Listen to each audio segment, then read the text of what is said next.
Anthony, I'm hearing that Thursday is the new Friday. Any truth to this rumor?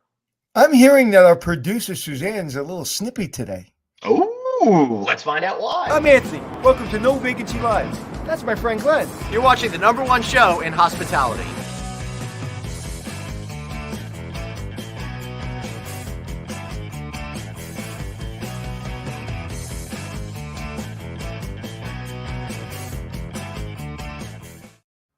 Hey, everybody, welcome to No Vacancy Live. That's Anthony Melchiori. I'm Glenn Hausman. I'm coming at you from some undisclosed location in Massachusetts. Anthony, you're at the home office. How are you doing today? I'm very good. I'm just kidding. Suzanne wasn't snippy. I was snippy. She wrote, Yeah. Glenn, I don't like your audio. I don't like his audio either, Suzanne. She doesn't like my. Why didn't you say something about this before we went on? Because she's too busy being snippy. Yeah, hold on. Let me ask her about this. Suzanne, what's the situation here? I don't know. All of a sudden, it sounds kind of echoey, and like it didn't sound that way when we went when we were talking in the background. But then again, lighting, spatialness. You don't have a microphone with you, buddy? I got it right here in my headset. Right here. Yeah. All right. Let's go on with. All right. Goodbye, Suzanne. All right. We'll see you. Bye. All right. All right. So I don't know where our guest is right now, but hopefully he'll show up. If not, Anthony, we're going to have a great time talking with each other. And since we don't have a guest that's the CEO of another hotel company, it's a good opportunity for me to remind everybody how great it is for you to invest right now in Choice Hotels. Right, Anthony? Now that they've got those Radisson collection of brands such as Radisson Blue, Radisson Red, it's a perfect place to put your investment. Choice Hotels is on fire this year, and I think next year is going to be an amazing one for them. Check out choicehotelsdevelopment.com, choicehotelsdevelopment.com. And if you fit into a diversity category, they've got great programs for you. And Anthony, we've been talking to them about those programs. They're real, and they are really happening over there. 100%, and they really invested in it. And it's like you said, true. When I speak to them, they're doing a lot, and so I appreciate that. Hey, listen, Anthony, I just learned today our friend Dieter Schmitz, who we visited with a couple of times, once in D.C. I visited with him at Phoenix Hotel. He's a guy known for opening hotels. He's now running the Cambria brand from Choice Hotels. Once again, this is twice in one day that I'm ahead of you on news. I actually texted him 2 days ago because a client I'm working with is actually dealing with him right now on a project. So, yeah, I was ahead of you, my friend. Twice today. All right. The second one we'll talk about in just a second, but I've got to I think take a step back, take a deep breath, and rethink why you know all of this stuff, and not sharing it with me, number one, but number two, just why don't I know these things? Well, the second one I can't. Well, the thing you're about to announce, I was told in top triple secret, so I couldn't tell you. Yeah. And also, when you get closer to your computer, it seems like your sound is better. Really? Even though it's in my ears? I don't know. It was going in and out. I don't know. But I don't know. It's one of those days, Anthony. It's one of those days. All right, so what's the announcement that I knew that you didn't know? All right, first of all, Dieter's a great guy, and now that he's running Cambria, I'm excited. They've got 60-plus hotels. He's going to really help them take it to the next level. He just reached out to me, so we're going to get him on the show soon. But the big news, and I'm not sure if all of you heard this already, is Highgate bought Viceroy Hotels and Resorts. And Anthony, while you couldn't tell me, I've been hearing whispers of this for several weeks right now. Big definitive change in strategy, it looks like, for Highgate, which is really, I think, trying to come on as the next major big hotel brand type company with what they're doing back there. Well, listen, as you know, I'm a big fan of my friend Jeff Toscano, who runs their deluxe brand or their high level brand or whatever you want to call it, and their luxury brand. And he's a superstar. And you don't bring a guy like him back on. He was with them for a while, unless you're serious about moving into that category. And I think the Viceroy really helps them do that. Yeah. So what's really happening is Highgate, of course, is a hospitality management company, but they've been moving in the direction of being strategic. This is the first major brand that they've bought. But previous to this, they've been assembling an in-house tech stack. They've been buying companies and kind of assembling a strategy behind the scenes. I thought it was just for their managed hotels, but now with this announcement, it opens up the possibility, I think, to a lot more acquisitions of some of these smaller, mid-size brands to them. They're going to become sort of a hotel ownership group and a property management company, it seems. Well, I think they're both, and they're also getting in the technology company on. Right. They have some Yeah, investment they in bought a bunch. technology that they've implemented into their company. So, it's listen. I remember back in the day when I interviewed to be their asset manager. I don't know, 20 years ago, and I think there were like maybe 8 properties or something they had. I can't remember. And Uh, now they have over 500. Yeah. So I decided I was going to do something else, but maybe I should have stayed. I don't know if I would have lasted because Highgate, what it was then and what it is today, is 2 different companies. Right. Well, of course, when you go from a smaller company to a massive organization, everything within it changes. And that's why I like talking to Chris Green the other day, because as his Chesapeake company merged with Remington, we talked a lot about how they would not mess up that culture element, right?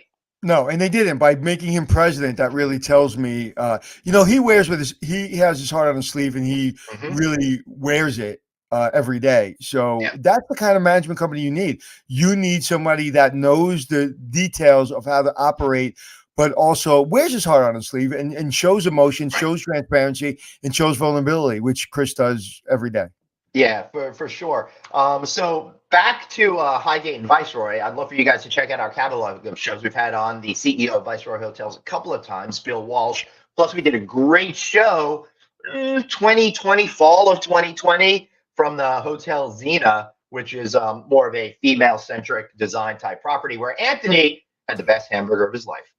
That is correct. And then next week we're going out on the road. Yeah. We can't wait to see a Yeah, couple of looking forward hotels. to. We're going to see one of the hotels I'm really looking forward to seeing. One we visited before, one's new to us, and that's the Chotwell Lodge from Dream Hotels, which was just purchased by Hyatt. I can't wait to see what this concept is like. I've never been to a luxury lodge type product before, and I have a feeling it's going to be great for some of those real high end CEO type meetings. Yeah, I'm really looking forward to it. Yeah. Let's see what else is going on here. IHG Hotels opened their first Avid hotel in Canada. That's exciting to see. And my wife is staying at her first Avid hotel in Lancaster, Pennsylvania tomorrow night. Wow. I don't know which news is more exciting to you, Anthony. I guess neither is more exciting. Neither. I'm good. All right. So, Anthony, I know you wanted to talk a little bit about the incident that happened to comedian Mark Curry the other day. Yeah. Well, why don't you kind of go through the story and then I'll give you my opinion. What's that? Why don't you tell the story and then I'll give you my opinion of what happened?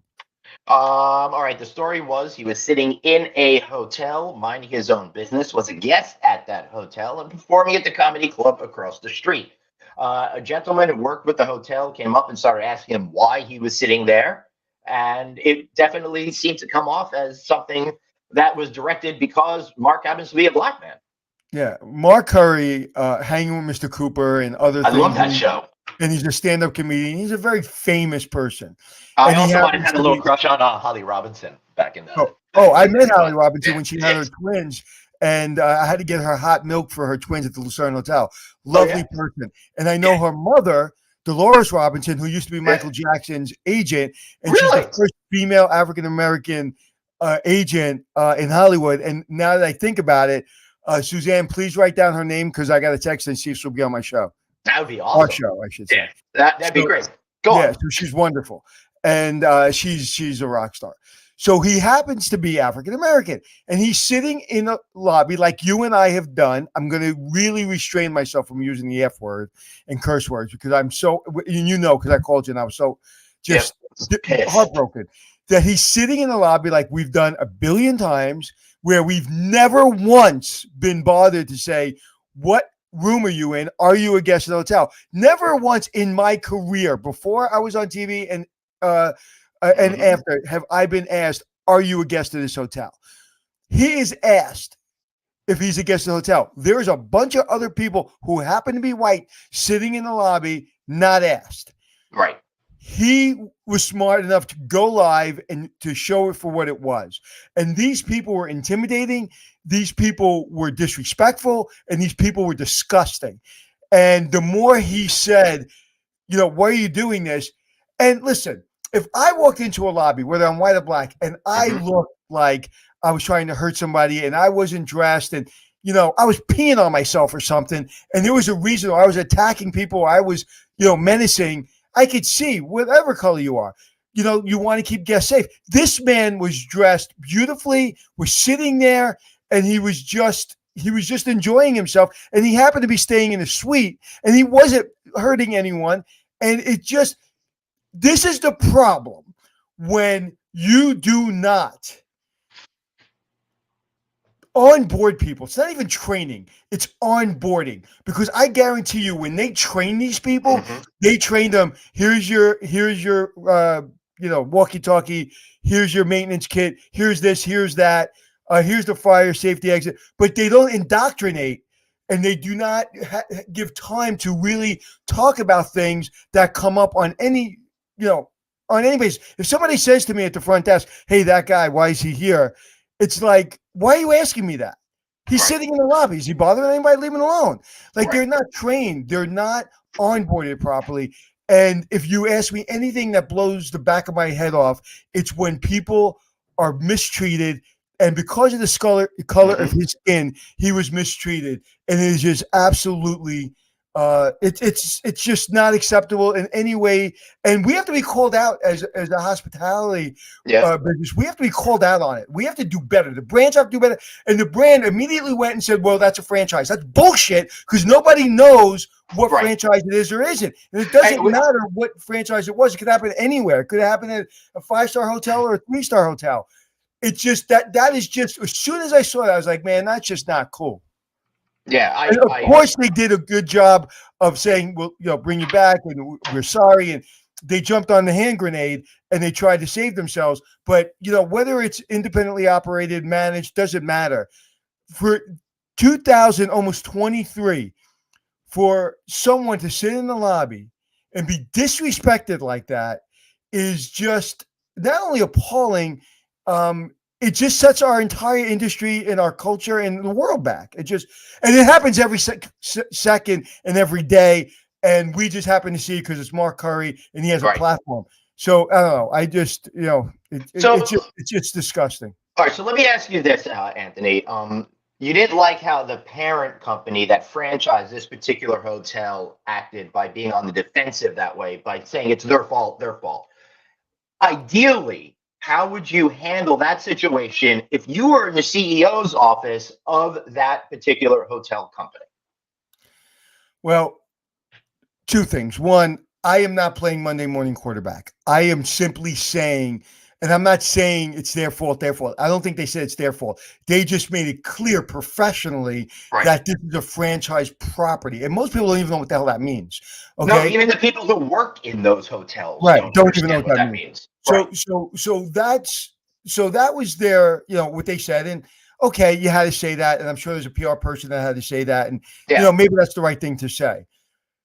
How they handled it, they may have handled it perfectly, and Mark Curry may be happy with it. I don't know. So I'm not going to second guess that. What I would tell you is, if I was running that company, I'd be on a plane. Okay. And I would be wherever Mark Curry is, and I would offer him an apology. I would say, I want to come and I want to shake your hand. I don't want cameras. I don't want tweets. I don't want anything. I just want to personally look you in the eye and say, we screwed up. I want to know what we could do better. What do you think? What does it feel like to walk into a lobby, sit down, and as a black man, feel like that? I want to know, and I'm sorry, and we suck. Yeah. Right. And there's no excuse. That's the only way. And listen, Mark Curry may say, go scratch your ass, I'm not interested. But at the end of the day, you need to because it's not about public consumption. It's not about tweeting. It's not about protecting your brand. It's about a heartfelt, we suck and we're going to suck less than tomorrow. And how do we get better? And what do we need to do in training? This could have happened anywhere. So it's not this brand. It's any brand. It's not. It happens every day. Every brand. I was telling stories the other day, and there's 2 or 3 or 4 people in my life that happen to be African American. And it took a moment for all of them to really they're doing insane things in their lives. but they had to deal with so much discrimination in their life that I didn't have to deal with. And to see this man who's reached the pinnacle and still getting harassed in this country, and I don't mean to get on my soapbox, and people can go tell me scratch, but it's just, privately how I feel about stuff Yeah. like that. I know. Not everybody, I think, who are normal feels like this. I'm not special. It's just infuriating. I remember there was another big incident in New York City that happened relatively recently. So you're absolutely right. It happens everywhere. It's not the hotel brand's fault. It's definitely the fault of the individual for having that attitude to begin with. And you're right about that training as well. Hopefully that'll hide some people's disgust. Well, it was group think, right? I'm glad you said that, individual, because it was this one guy who got a call from somebody else. Then his backup came, who looked like, I don't know what the hell he looked like, but he didn't look like he was capable of doing anything. And then the person at the front desk who checked this man in, apparently, because he said, "You remember checking me in?" And she goes, "Well, sir, do you have a room? I check a lot of guests in." Come on. Right. Now, they're saying things that he was the only black man in the lobby, and she doesn't remember. They seem to be having all these problems, and she doesn't remember checking in Mark Curry, who's 6'2", African-American man with a big personality. You don't remember that? Come on. Yeah, I know. That's absolutely gross. But it's sadly, it's not even about training. It's about, like I said, onboarding is different than training. Setting a culture, like we talk, it's about bringing somebody else's culture into your culture as a business and making sure that they understand, because not everyone has been born with open eyes and born in maybe an urban market, and maybe they have preconceived notion or bias, right? Everybody has bias. So how do you really get that across?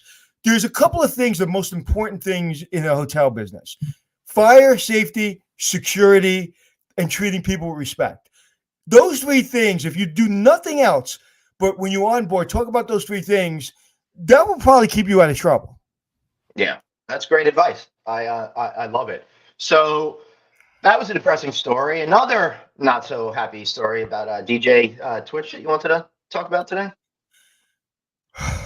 I was in my car yesterday. I just dropped my daughter off at work, and I looked down at my phone, and Twitch, and I don't even know his full name.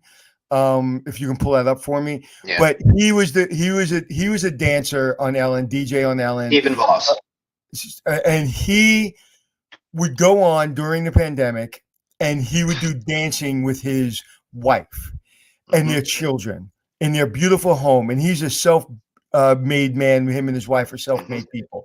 And they literally, when I was having a down moment, when I was having during COVID or whenever, I literally, to this day, if I'm having a moment where I just need inspiration, I literally go to their page to watch them dance. And they happen to be a mixed couple. He's African-American, she's white, and they have beautiful children, and they come together, and he talks a little bit about his journey and how he feels about the country and race relations.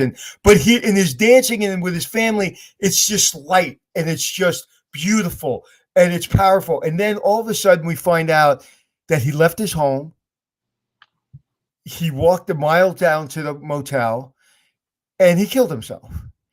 Yeah. So if we all go to social media and we all think people's lives are better than ours, people see I'm on TV and I do speaking gigs, and we get into the Pentagon and we have these great lives, which we do, but we have problems. You have problems. We all have problems like anybody else. Yeah.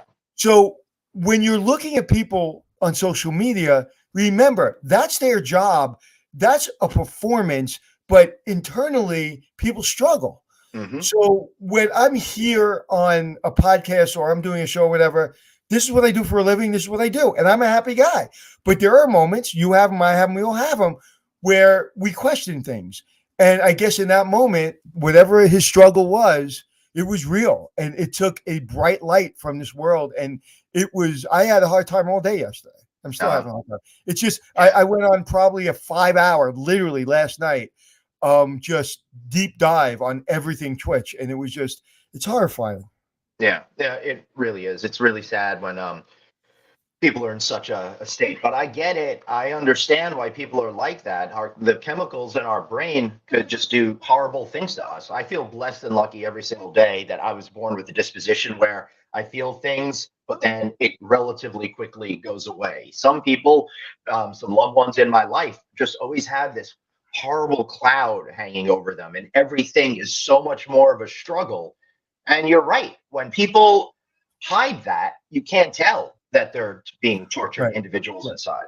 Right. And you saw it in our business. If you look at in every business during the pandemic, if you look at our show, right, just take our show for a moment at 12 o'clock, and we still get people listening to us just as much as we used to on our podcast. But people, when you're just listening, not on our video, nobody has time to watch anymore. Everybody, so you don't really see too many people watching the show. You hear people more listening. But during noon, during the pandemic, everybody was watching because people had no place to go. And how many times have you walked through a conference or you've walked through a street and somebody stopped you and said to you, thank you for what you do every day at 12 o'clock when I was home and I was getting depressed and I was upset and I didn't know how to run my company. I didn't know what to do for my employees. Having everybody on and having people, express what they were doing helped me. When I saw major players come on and looking upset and looking like they lost their best friend, they didn't know which way to go, it helped me. So if this show did anything to support people during that time, and even now, is amazing. And I really think we have an obligation to tell people how we feel. And this is how I feel about things. And this is, I don't always get very personal. And you know that. But things like this, just, whether it be Mark Curry being profiled or whether it be, Twitch, who in that moment just took, I talk about some dark stuff about myself in my book that's coming out when I was 18, 19, 20 years old. Right. And, you just never know what people are going through. No, you don't. Everybody has serious issues that they're dealing with behind closed doors. All right. I can't make one of my fun segues to get out of this story onto the next one. So I'll just go on, Anthony. The American Hotel and Lodging Association put out a note that the National Labor Relations Board is putting out these proposed regulations to establish this new joint employer standard. We saw this during the Obama administration too. It was successfully beat back. But what Chip Rogers is saying, the NLRB's proposed joint employer rule would have a chilling effect on the hotel industry. In fact, in the entire U.S. franchising model, by minimizing franchisees' control over their own business, severely complicating hotels' ability to contract with independent vendors, and allow courts and government bureaucrats to subjectively determine joint employment liability. So they strongly oppose it. I strongly oppose this. It really goes to the heart of taking away the whole idea of being in business for yourself, but not by yourself. Right. And if you can just explain that a little more, because you were talking, you were reading an article and you were talking a little fast. So just kind of break it down like you do beautifully. All right. So what we're talking about here is in typical franchise brand model, you sign a contract with them, but you are an independently owned and operated business. Yes, you need to buy your burgers and fries from your McDonald's if you're a McDonald's franchise. And yes, you need to have certain consistency of standards and branding for this hotel I'm in, which is branded by one of the major hotel brands out there.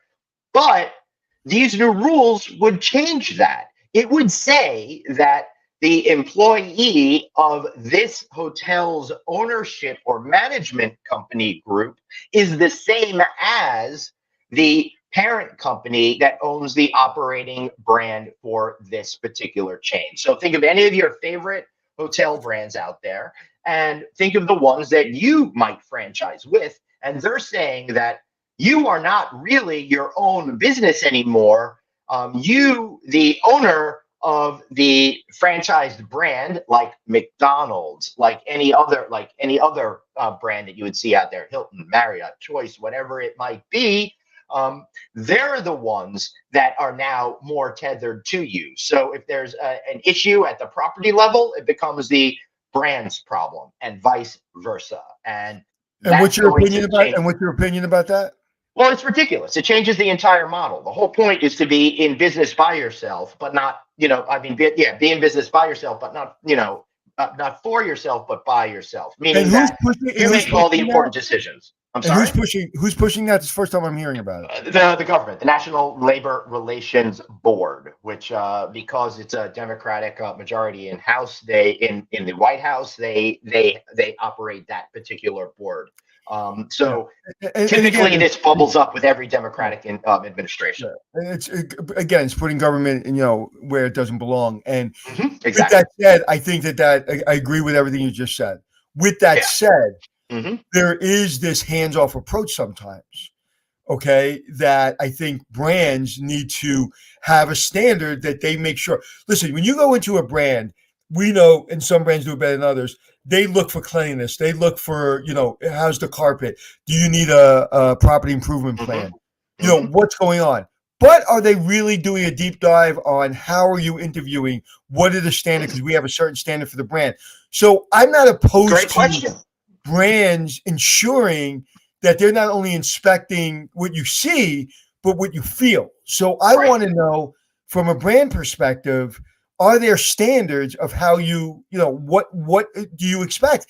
And why aren't there inspections of that? And maybe, I don't know how you would do that, but I think there has to be, right now, I think online reviews. So I agree with you. It's wrong. They should not do that. And the government definitely should not tell brands how to act with their franchisees. It's very anti-capitalism. It's 100% anti-capitalism. I agree with you 100%. One of the things I think that happened once reviews went online, it helped brands and it hurt brands. Because it helped brands because it's like, oh, that brand's not doing well, our scores aren't good, so you got to do better. Okay, so that takes maybe the responsibility of the brand away a little bit, because now they're relying on the customer to tell them a hotel is functioning or not functioning. So I think it's more complicated than what I'm saying. And we know there are brands, and some of them are a little bit, in the 4 or 5 star brands, that there is a standard of employee. It goes back to what I talk about when it comes to, are you a 5-star baby, right? We're born 5-star babies. Our parents think we're 5-star babies. And then all of a sudden we start to meet mediocre people and work in mediocre environments, and we become mediocre. Whether you're in a 3-star hotel or a 5-star hotel, it shouldn't matter. You should have a standard that you ought to adhere to, and you should all be around the same level and standard. Now, we all know it's hard to find labor right now, and it's impossible to bring people on. So we're settling. So that's why it's even more important to have resources for onboarding. Agreed. And I also think this has to do with, if something happens at X specific hotel, then the franchise organization might have additional liabilities that they didn't have before. I think, Anthony, it might be time to have Chip Rogers back on to talk about issues like this and some of the other stuff. Listen, I think if the government enforces that, I think it will break the model, and it will. That's right. You'll see hotels going back to kind of like a rudderless boat. Like they won't know what to do. You can't go back to that model. A business is a business, and they have to be held responsible. I remember there was a business that I was at Hotel Impossible. I went in, I consulted, I helped them, and all of a sudden I'm getting a call from the detectives in their town saying that somebody in their hotel was killed because they basically did so. I don't want to go into it, but they did something with the wiring, and anyway, it killed the guest.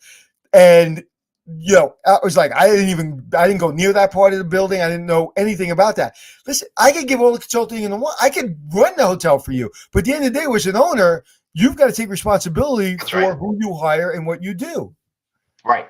Yeah, absolutely. Interestingly enough, Kyle had put up this comment back when we were talking about Mr. Curry, but he's saying it's opens the question of what structural changes can brands do for a better guest experience with the rise of the franchise asset light strategy.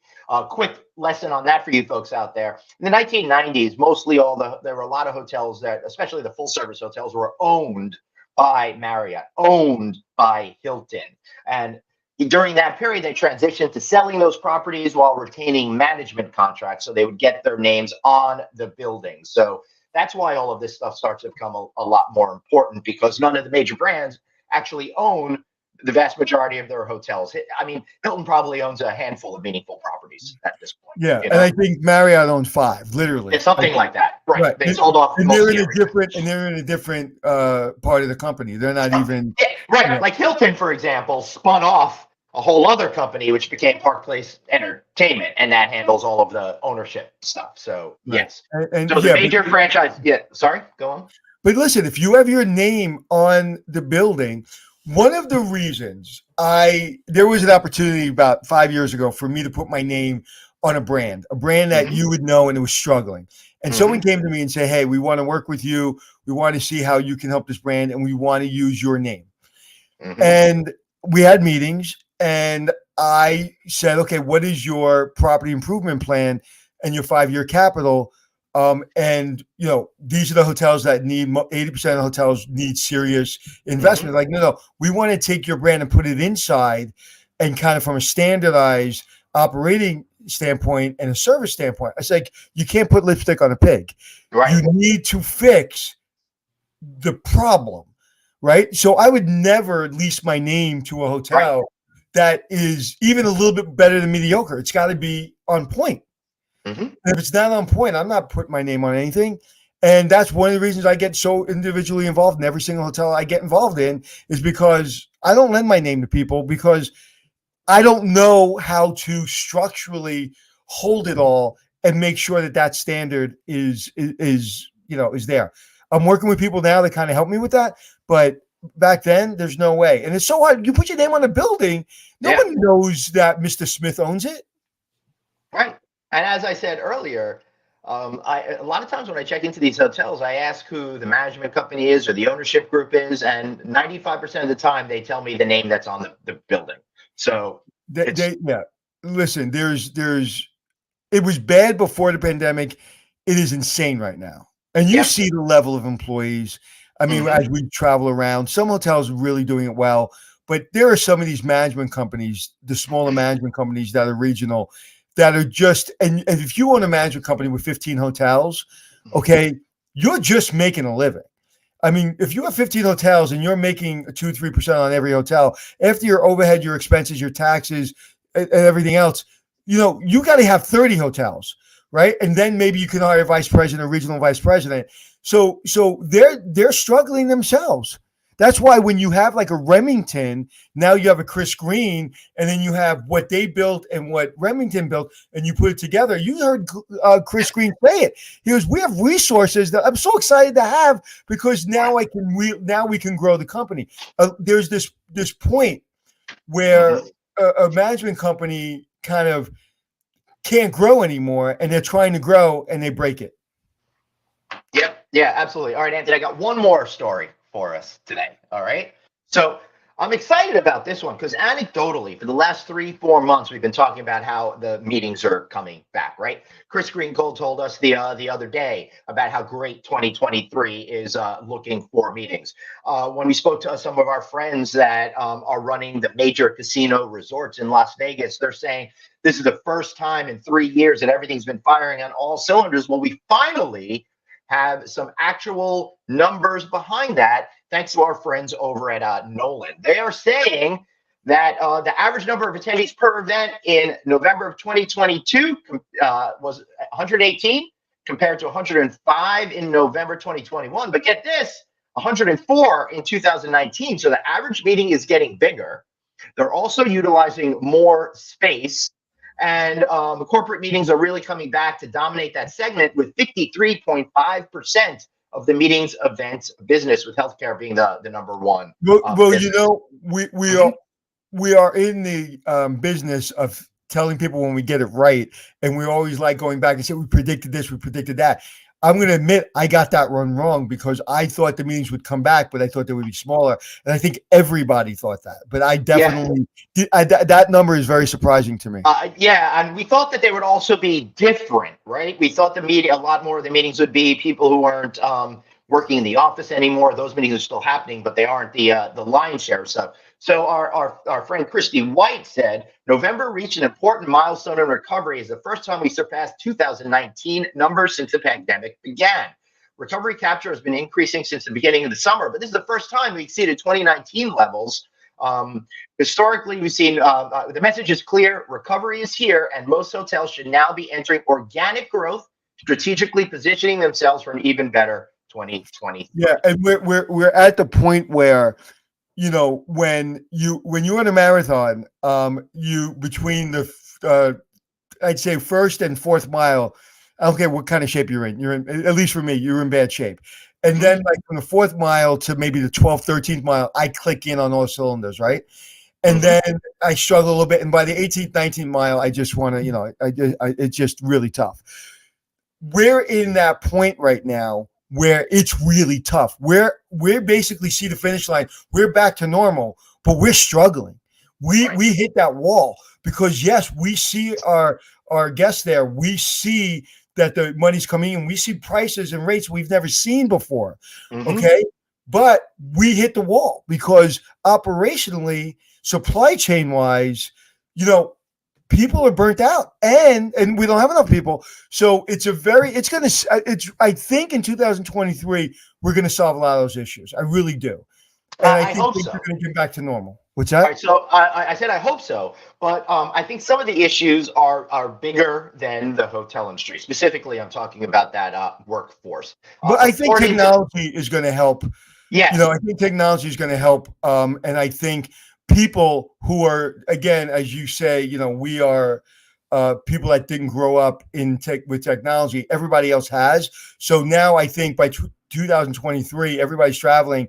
They want technology, and I think that's going to help us a lot. It should help somewhat, but the big issue that's still out there is at 3.7% unemployment, which is pretty much closest, if not the lowest number since they started recording those particular types of statistics. I understand from reading and watching some of these news stories out there, we're something like 3 to 5 million people short in the overall U.S.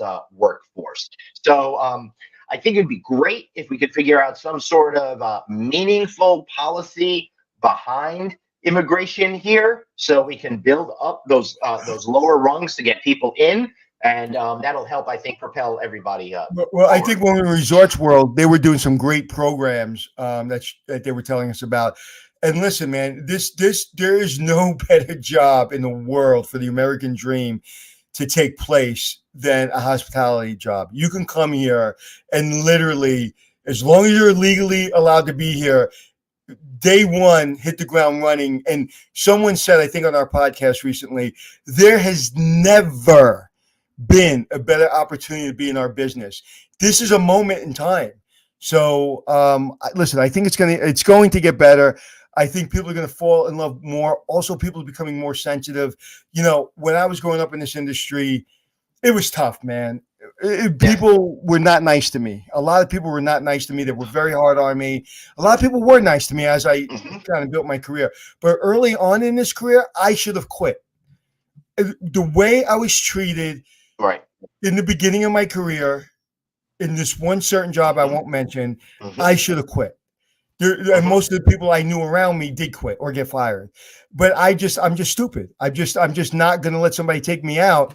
I'm hyper competitive, but it shouldn't be like that. It should be a nurturing. When I hear about people, I was nurtured by this person, I was nurtured by that person. It wasn't until later in my life that I was nurtured. And then also in the Air Force, I was very nurtured in the Air Force with great leaders. But the first X amount of years when I was in this business, it's just not the way it should be. Right. So Kyle is saying, this is really interesting. The new trend is career cushioning, applying for jobs even if you're happy with your job. The reason is because people saw how fast hotels lay off. They want an exit strategy. I see this as damaging. Yeah, we've been talking about this for a couple of years with the layoffs, how they may have been necessary, but it created a lot of negativity among the employment base for the hospitality industry. Listen, and when you're looking at a small management company and they have 10 hotels, 15 hotels, and 20 hotels, and they have, say, 12 people in their home office, and all these hotels are shut down, they have no choice. They don't have what some of these big companies like the Wynn, MGM, what they have. They don't have those resources. So that's why the government came in and the government helped. The government supported small businesses. whether it was Republican or was it Democrat, the government came together to help small businesses. And Chip did an amazing job, and people like Chip did an amazing job helping government understand they have to help small businesses. So you really can't blame our institution of hospitality. Right. It's like, listen, we went to zero. What were we supposed to do? Yeah, right. Yeah. They had no choice, because if they didn't lay off those people, these organizations they wouldn't have came back. They could not. Right. They would have suffered. They would have gone out of business, as you said. And they're not as powerful as what Wynn Las Vegas was able to do, and what Venetian Palazzo was able to do. We saw Mr. Rosen, who had deep pockets, and he went through all his deep pockets and said, "This is the first time in my life I have to go to the bank for money." And he cried when he had to shut down his hotels. He literally looked like he was having a nervous breakdown on our show because he was so upset. So if a man like him, with his intelligence, his background, him being an entrepreneur and an innovator, if he couldn't keep it open for a month or two, because I think he had to close for a couple months, that tells you it's difficult, because he did everything for his employees. Yeah. And one of the things that Kyle was saying about the career cushioning, it makes a lot of sense, because I've found in parts of my career, and it's definitely more true today, in my opinion, that it's easier to switch jobs and get better positions and more money than waiting around a lot of times to be promoted. This weird period might be a little different because everyone quit and they need to fill those jobs. But generally in careers for younger people, I see them having to switch jobs in order to get up the corporate ladder. And you know what? That's interesting that you said that, because that's 100%. If you go look at my resume, and I was putting some dates in my book today, so I had to go through my resume. And the longest I've ever been in a job is my TV career, and 7 years at the Lucerne. Everything else was 2 years, 3 years, 1 year, 1 year and a half, because I had to jump to make more money. Today, technology, because the employee is in control, employees are walking in the office and say, "These are the 3 offers I have.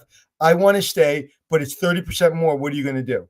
Right. And you got to make a call. Whereas before, we would have got thrown out of the office because it's like, "What, are you putting a gun in my head?" I kind of am. Today, it's like, "Okay, just don't leave." It's not like, "Oh, I'm being intimidated by you telling me you want more money and you have 3 offers. Don't leave. Please give me a chance to keep you." Yeah, and when you look at what's happened in the marketplace, between unemployment being so low and the technology aspect making it easier for people to find job placements, it's really changing the game. I keep hearing ads. I mean, for if you're looking for a job, if you're an employer looking to get employees, use XYZ company, because they push those jobs to people and encourage them to respond to those jobs instead of the potential employee having to go out and look for stuff. And I saw something on LinkedIn, you may have seen it, where this gentleman was doing well. He has a book out about his spiritual journey, but he was in this company for 18 months, did great in sales, beat all kinds of records, but for some reason, maybe his company wasn't doing well. He was let go. And he went out on LinkedIn and literally opened his heart to say, "Hey, I know my journey, it hasn't ended. I'm grateful for what I have. Everything will be fine. But if anybody's looking for this type of person, this is my background. Please let me know." There's like 1,200 comments. There's one gentleman that seemed to be in a very big company. He's the CEO. And he said, "Please DM me. I want to interview you." That's an opportunity that we didn't have when we were growing up. That's so true right there. In fact, Kyle is saying, hey, he agrees, but associates and low-level managers don't care. They're afraid, so they keep applying for jobs now because they're worried their business will dump them. And I absolutely understand that fear and concern, because it happened in a very real way to millions of people. 100%. But what, and that's true. And you're not going to get away from that. That's just the way, unfortunately, businesses have to make money to keep employees, right? So you have to skill up. You have to get certifications. You have to go to college, but you have to get certifications. You have to skill up. You have to say, "Hey, can I go fold laundry? Hey, can I go in revenue management? Can I go in food and beverage?" You cannot be discarded. Okay, if you have a lot of skills that you can apply to the business. Now, if that business can't use you, well, they just helped you get all these skills, so now you can go. But again, I want to kind of reiterate this. Showing up on time, looking like you care, shaking people's hands, looking people in the eye, and sending a handwritten thank you note. Do those 5 things, you will get a job. Period. because we are so shocked when people do those things. We don't know what to do with ourselves. So in this environment, just do those things and you will be successful in this career field. And then listen, anybody I know, okay, I'll give you a perfect example. I'm going to share the story I shared with you this morning. Mhm. At 8 I'll o'clock pretend I my didn't hear time- it. At 8 o'clock my time, I saw an inspirational quote that I texted a while ago. And I was like, oh, this resonates with someone I just met, Mhm. Brian, the president of Win and Encore. So I sent it to him. I said, Brian, you live this quote every single day, and you inspire me. And like, I just wanted to share this with you.